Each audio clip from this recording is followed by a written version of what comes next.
Hey guys, it's GirlGotGame, and welcome back to The Letter. We are here for our final solo alive route, which is Ashton being alive at the end all by his lonesome.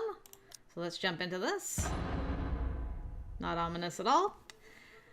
So I'm really expecting there to be not much in the way of changing things, because Ash being alive is like right at the end. Hey! I eat other things too. So I'm really not expecting there to be a lot of stuff I'm going to bring you guys in for, but there might be one or two choices that I'm able to pick differently compared to before, so we will see. But anyway, I will bring you in when something else happens, alright? See you in a second.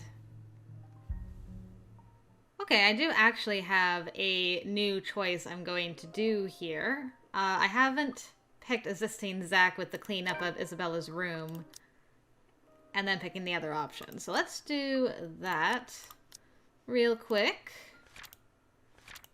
Gotta unlock them nodes. I think it's this one. You can still do one on your own. Yes, that's a negative. However, even words of comfort, no matter how well-intentioned they are, fall meaningless in the face of grief. You can still do one on your own. Admittedly, it's an innocent suggestion, born from the lack of knowledge, maybe to the point of ignorance.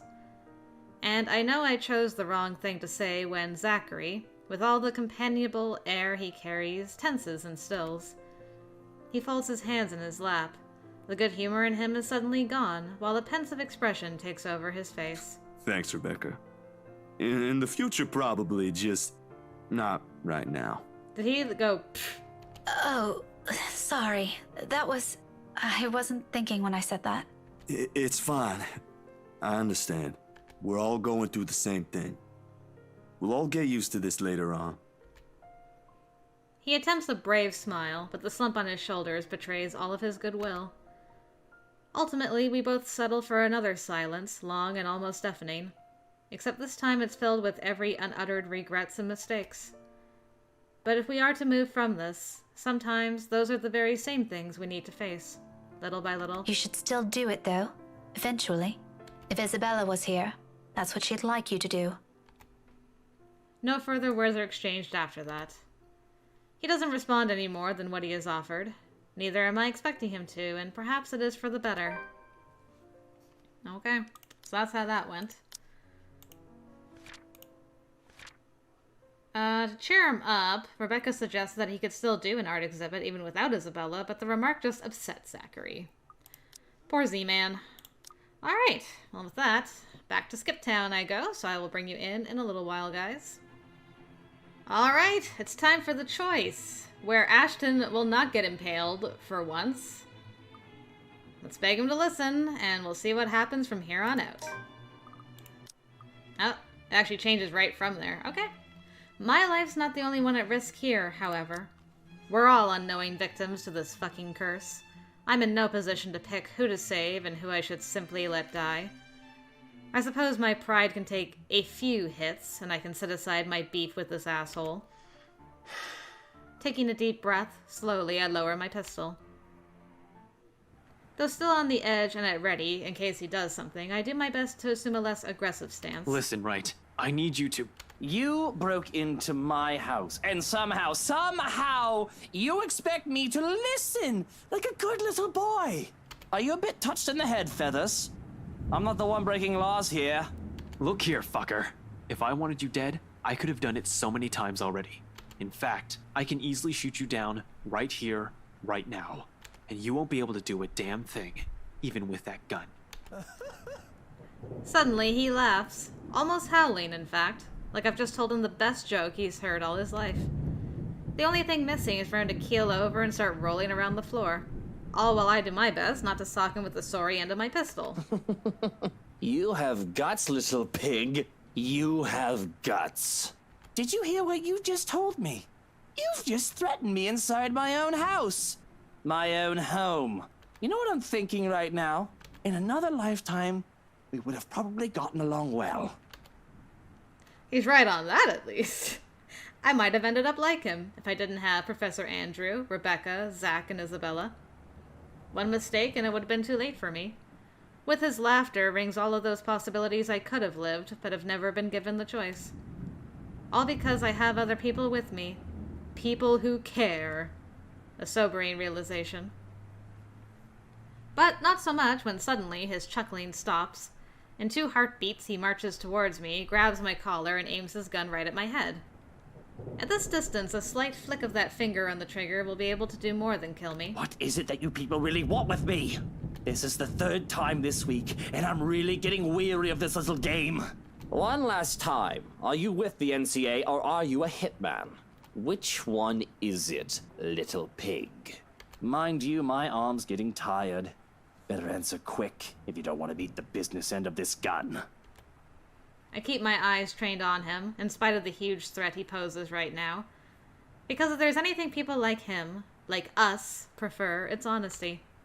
You don't give that impression without keeping a solid eye contact. I already told you, I'm not with NCA. I'm just here to help. There's something else in this house, and we're all in danger. You have to believe me, right? You need to let me go. You need to get out of here before it's too late. If you want to keep your sorry ass alive, you'll listen to people with more brain cells than you. Why, you insolent! His finger moves, but I am prepared, my hand ready to reach up, disarm him, and knock him out. If I have to drag him out of this place unconscious to keep him from suffering the fates of every other person who has died from this curse, so be it. However, before either of us can fire a shot or tackle the other to the ground, another voice echoes throughout the foyer.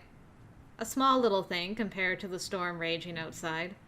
It rings above it, nevertheless, causing us to stop and turn. At the top of the staircase, Hana Wright stands, pale as death, an expression eerily calm. A cold chill runs up my spine at the sight. The woman just lingers there, a poor mimicry of life, a chilling smile on her face. And hopefully this is the last time I get this bugged CG. Without a doubt, it's her. Hana? You're not supposed to be here. Oh, Luke, darling, my love. You look so upset. Are you not happy to see me? Outside, another streak of lightning flashes and a clap of thunder ripples across the sky. As if this whole thing can't get any more foobar than it already is. Is that the end? Ooh, forward Ashton! Nice. I think I got all the endings for Ashton. I will take it. Okay. He lowered his gun, and then Hana was at the top of the staircase. Yada yada. Grand. Okay. Well, it's time to just skip ahead until things change. Which shouldn't be too long. So, we'll just hang out, you and I, until the moment where everything changes. Ash and Luke, all alone, against a ghost. Who's gonna kill who first? Guess we'll find out.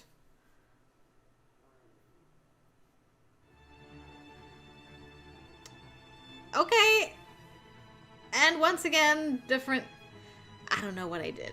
I'll take it, whatever. Nodes! That photographer from Luxury Living. He is a shifty character, isn't he? I knew right from the start how much of an annoyance he would be, should he choose to step into my life once more. First with that pitiful little photo shoot he did, and then with him showing up and ruining such a fine morning because he forgot something. Perhaps he had forgotten to put silverware in his drawers that once. And here he is again to take more from me. I was wrong not to have the security drag him out of my property when I had the chance earlier. His ilk are trouble, always have been. I've no doubt that their true intentions are as dark as their skin. For a long time, people like him have given me trouble in my youth. Okay. Are we... Yeah, we're back. If I don't have to read through any of that stuff, that'd be great.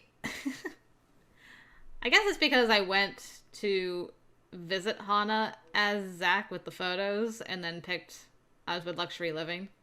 So Luke was decidedly less jealous of his relationship with Hana in this one.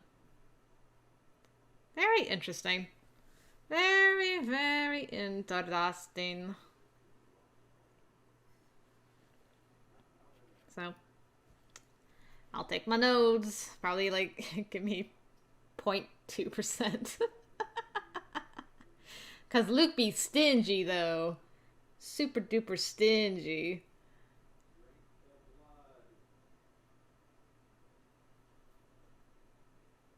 Okay, so we be running. Should fall asleep and then do the whole torture thing. Yeah. There's Shroken. Okay. Torture time. And then we should go find Marianne. Yep. And then poor Shroken is gonna get eaten by a ghost. So we're out of there. There's our boy. Okay, we be back. Let's clear all this nonsense. Just in case there's new journal stuff that we unlock as we go through this ending.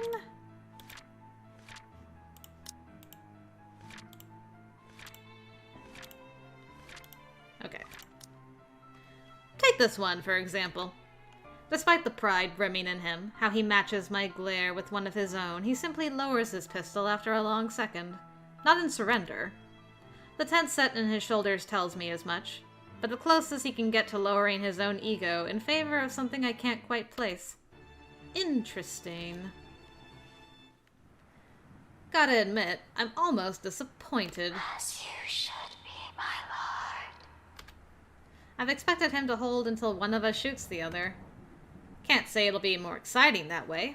A bullet inside any part of my body isn't something I'd like to have on a bad day like today. Or any day, for that matter. But it'll surely be predictable of him. And I like predictable. They're the kinds of people who are the easiest to deal with, no matter the situation. With them, there's no second guessing what they'll do. He shoots, I shoot. One of us dies, the other walks away. Nothing complicated, nothing requiring much brain power, just muscle memory and who's the better shooter. End of story. Yet, here he is, dragging a deep breath in and setting aside the only thing protecting him. I can easily shoot him this way, be done with this whole farce of a conversation. Instead, I find myself listening. A concession. For a person who, in another life, would have also become the person I am today had his circumstances allowed it. Damn shame. We might have gotten along. Listen, right. I need you to... But alas. You broke into my house, and somehow, you expect me to listen like a good little boy. Are you a bit touched in the head, Feathers? I'm not the one breaking laws here. Look here, fucker. If I wanted you dead, I could have done it so many times already. In fact, I can easily shoot you down right here, right now. And you won't be able to do a damn thing, even with that gun. A meeting of two prideful blokes will never go well, whichever lifetime it is. And I can only laugh at his audacity, his lack of shame and fear even facing the business end of my pistol. You know what I'm thinking right now? In another lifetime, we would have probably gotten along well. The best truth I can offer him.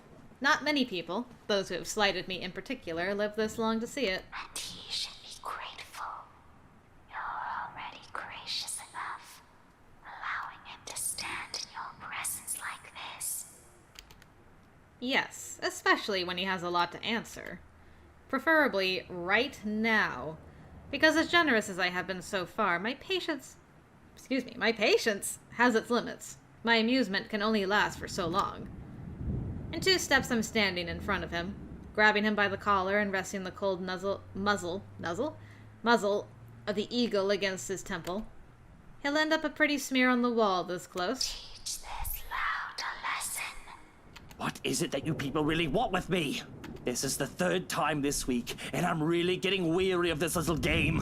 One last time, are you with the NCA or are you a hitman? Which one is it, little pig? Mind you, my arm's getting tired.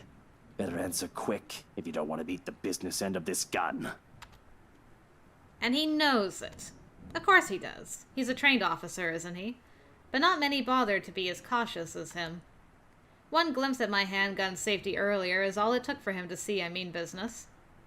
Similar. Too similar. We're too alike in so many little ways that it's funny. Down to the fact that he doesn't even flinch, no matter how heavy the threats in my words are. Even knowing how one flick of my finger on the trigger will be enough to end his sorry life. He should have caved in by now, started begging like so many others before him. Instead, he throws more vitriol, adds more kindling to a fire already burning. I'm not with NCA. I'm just here to help. There's something else in this house, and we're all in danger. You have to believe me, right? You need to let us go. You need to get out of here before it's too late. If you want to keep your sorry ass alive, you'll listen to people with more brain cells than you. Igniting it further that I can't help but return it to him with equal fervor. We don't need it, my love. Why, you insolent! We both decide to move in that moment, both our bodies tensing, each of us racing to get ahead of the other. However, before we can even get a head start, a voice unexpectedly rings above the chaos about to ensue. All at once, everything falls away into the background. All that matters is her. Hannah? You're not supposed to be here. For a moment, I wonder if it had been me who had died and not her. After all, that can be the only logical explanation as to why I hardly draw a breath while she stands there. Can I skip this or no? I can. Hey. Good, I don't have to watch the death scene again. Alright, just you two boys now. See how this all ends. Whole house is shifting. Hana's body shudders and shakes as if she's about to have a seizure until her visage ripples and changes. Golden yellow hair is slowly stained with inky black, and her face melts into that of the woman, the maid from before, with a menacing expression on her face. Along with it is the shifting of the very ground we stand on. It's a slow thing, a whisper more than a bang as the darkness creeps into every corner of the room. The walls shudder and groan. Blood runs from the ceiling, crawls down the walls, and stains the floor. It feels as if life itself is being sucked from the house slowly but surely. The beauty of the place is gone, with only the dead, decaying remains of a mansion left in its wake. I don't have to wonder if it is just the foyer that's become this nightmarish place. I can already hear it. Gone are the growling of thunder and the lashings of rain and wind against the foyer's high windows. All of it has been replaced by a more grating sound. A cacophony of voices from nowhere and everywhere echoing throughout the now horrid walls. Voice that neither belongs to us nor the people who live here. What's going on? Help! Please! All throughout the house, shouts of alarm and surprise ring out, a mirror to the horror creeping up in each of us. Who wouldn't be shocked? This is insane. Meanwhile, Feathers holds his ground. Brave of him, I have to admit, to not run at the first sign of danger. Though it doesn't necessarily mean he doesn't feel the same fear as the rest of us. I'm not sure how he can even keep himself together, though I suppose that's more his training at work. Not that he has any other choice in this. There seems to be no end in sight to this insanity. If anything, this only feels like it's the beginning of the end. Help me! Oh my god! Please, somebody! Anybody! Who are you? Stay away! No. Stay away! Stay away! I'm not afraid of you, you spook! This is one Scotswoman. You aren't getting into an early grave without a fight! No! She's here! You've got to let me out! She's gonna kill me! Someone! She's... We would have been so beautiful. Mother of God, pray for us sinners. We're all in danger. I thought you were my friends. Why don't you believe me?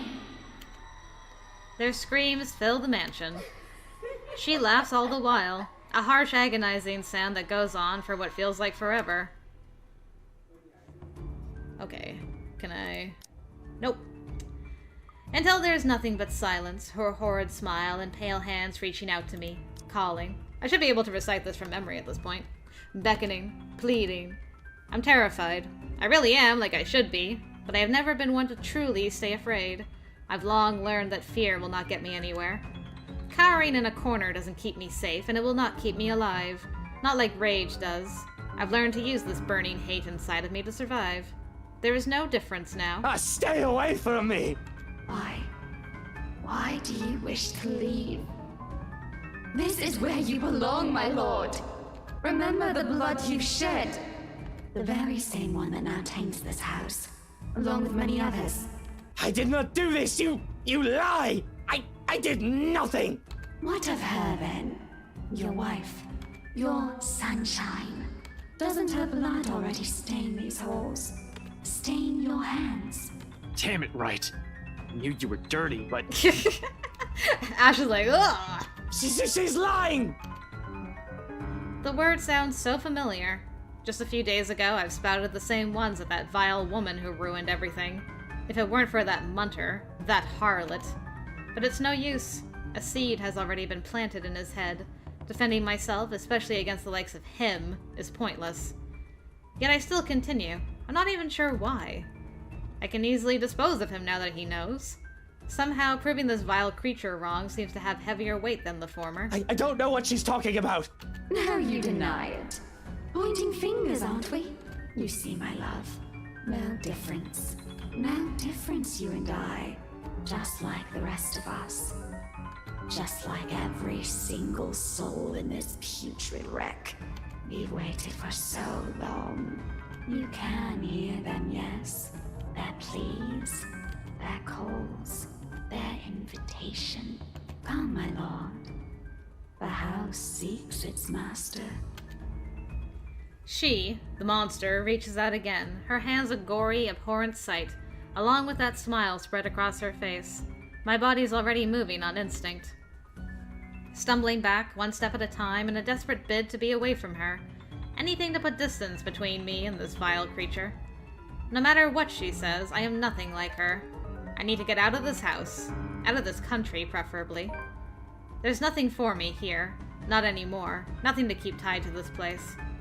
With Hana gone, Shroken likely taken by this woman as well, nothing's left to bind me to this wretched city. I can leave. My foot steps on something, sending me sliding on my back and flat on the floor. Beside me, a paper, familiar one, flutters down. It's this thing again from the open house, though it feels less like a gimmick and more like a threat, what with recent events. It must have fallen from the detective in the commotion earlier, leaving the damn thing to simply bear its grisly message for everyone in the room to see. Help me. Help me. Help me. Is this it? What they've been telling us? Why everything in my life has gone to shite? Because of some stupid old letter? An invitation indeed. One I am not willing to accept. Not any time. From the top of the stairs, the creature moves again, drawing my attention back to her. Her gait remains slow and awkward as she walks forward, that smile never leaving her. But I won't give her the chance. I am not dying here. I certainly am not giving myself to a hideous creature like her either. Adrenaline kicks in, and despite panicked gasps and worried glances from Feathers, I pay him no mind as I reach for the main door and... without warning, it slams open, revealing not the mansion grounds like I am expecting.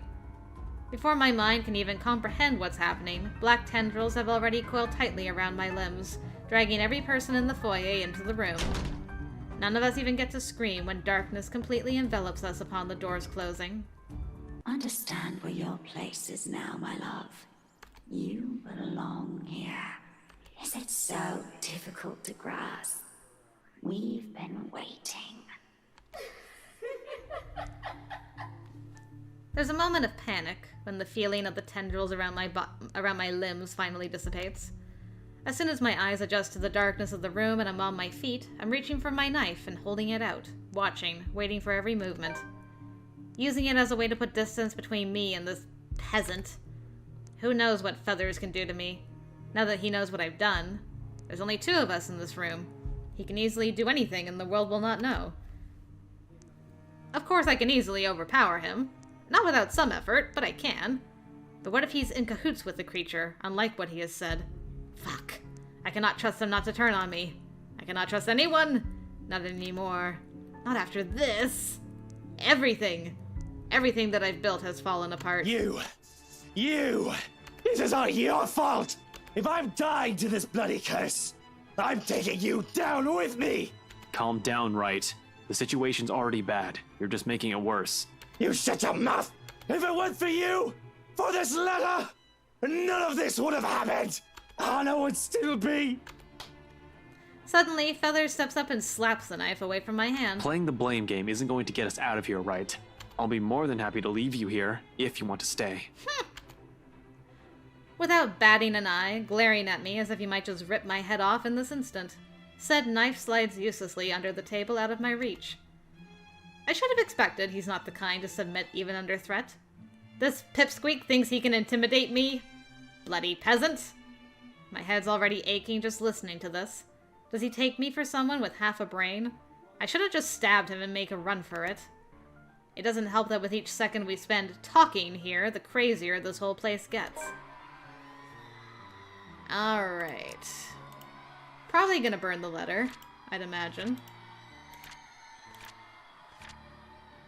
Alright.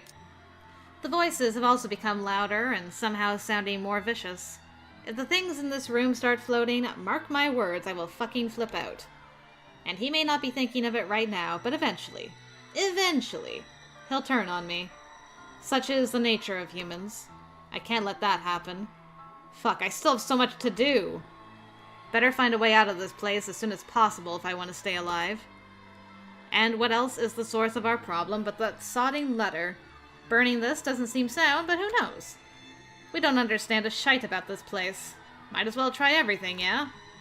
Whatever works. If I also have to be the one to make that bloody decision, so be it.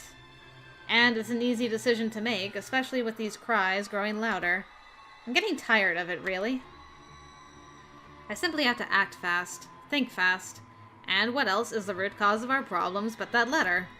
No need to make things more complicated. It started from there, why won't it end there?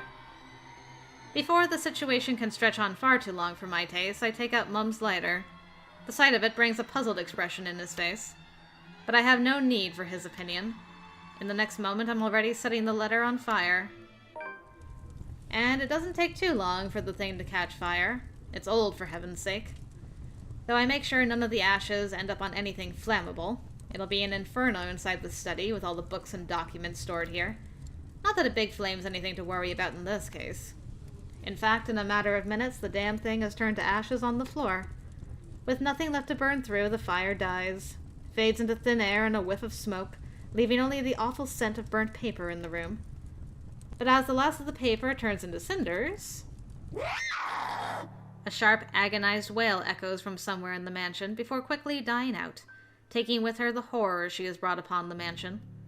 Slowly, before our eyes, the mansion changes again. Blood fading from the walls, ceilings, and the floor, returning the place to its old beauty. Gone is the darkness, quickly replaced by the artificial lights in the room.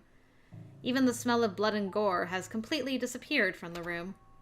Perhaps the only thing undesirable left is the dumbfounded look I'm being given. It must be nice to live such a mundane existence. See? Wasn't that easy? For fuck's sake, you need to get your poor head checked! How did you make it this far in life with that kind of thinking? Well, you can thank me later for this. You may now show yourself off my property before I call the police on you. I walk out of the study without a single glance back, more than eager to finally get fresh air. He can find his way out of this place, I'm sure. I better not catch him again here, though, or I will not be happy. I'm already being nice as it is. Okay. Let's save here. Boop. And see what the epilogue is. Ooh. Right from the beginning, eh?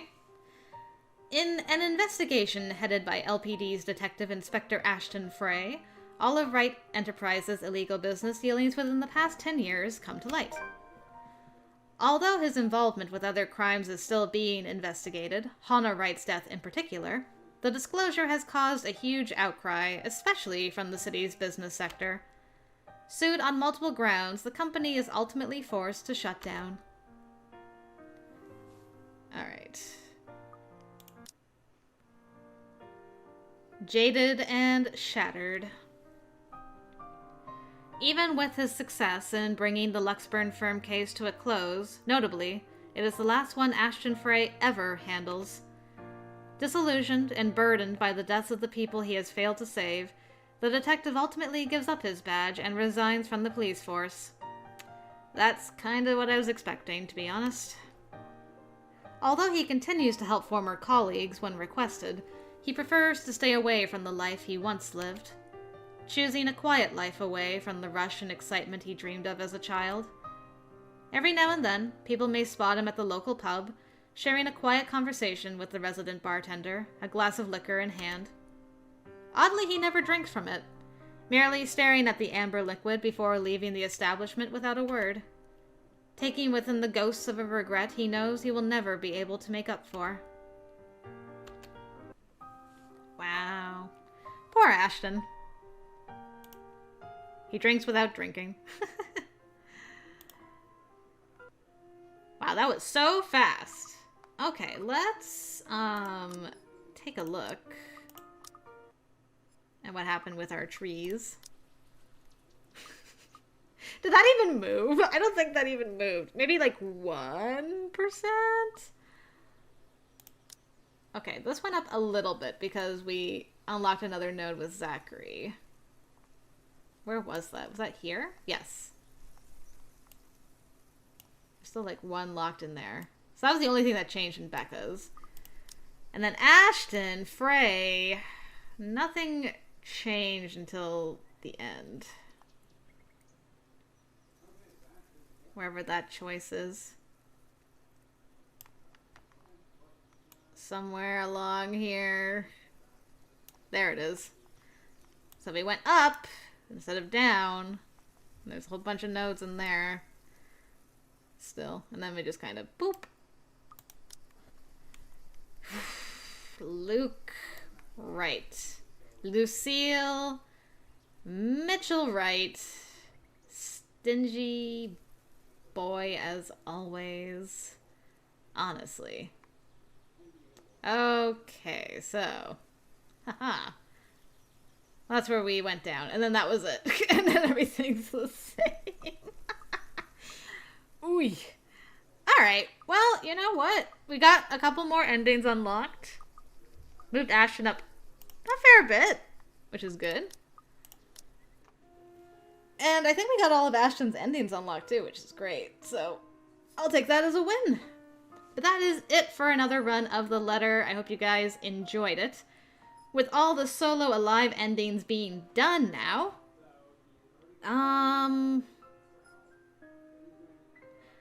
right, I'm going through with just one person dying going forward. So next time, Bella's gonna die, but everybody else is gonna live, and we're gonna see how that goes. So yeah, if you're interested, hopefully I will see you there, guys. Thanks again for joining me, and until next time, I will see you later.